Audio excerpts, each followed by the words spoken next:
Sekarang cuma dengan satu jari, semua urusan listrik langsung beres, res.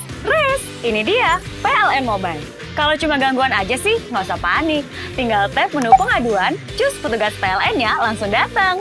Atau mau isi token, pasang listrik baru, atau mau ubah daya, atau cek hitungan listrik. Urusan listrik serahin aja ke PLN Mobile.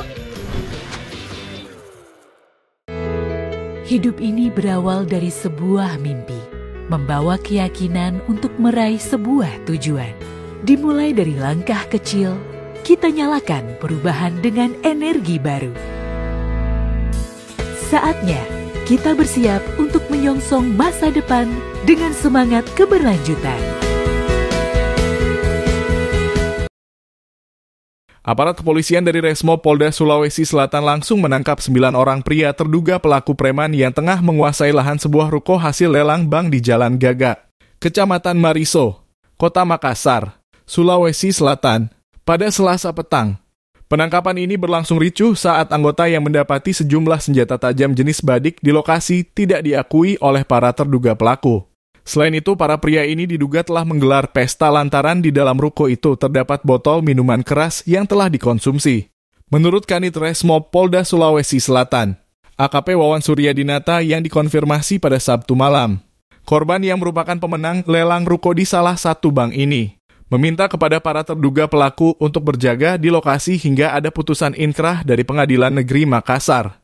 Namun setelah masa pengamanan berakhir dan juga belum dilakukan eksekusi inkrah terhadap ruko, para terduga pelaku kembali meminta uang tambahan kepada korban sebesar 15 juta rupiah untuk per bulan dan 7,5 juta rupiah per minggunya. Karena korban tidak sanggup membayarnya, para pelaku akhirnya melakukan pengerusakan terhadap ruko tersebut. Berdasarkan informasi dari masyarakat, baik di dunia maya maupun di lapangan terkait dengan adanya pemerasan ini di Jalan Gagak, Kecamatan Mariso, Kota Makassar. Jadi modusnya mereka sebetulnya dibayar oleh pemenang lelang karena ruko ini adalah hasil dari lelang salah satu bank. Kemudian pemenang lelang melakukan pemberian jasa. Jadi si terduga ini melakukan jasa pengamanan. Walaupun sudah inkrah tapi belum dieksekusi. Polisi turut menyita sebanyak 3 bilah senjata tajam jenis badik. Untuk para terduga pelaku kemudian dibawa ke kantor Resmo Polda Sulawesi Selatan sebelum akhirnya diserahkan ke Polrestabes Makassar untuk dilakukan proses hukum terhadap laporan korban. Ilham Syam, Fajar TV melaporkan.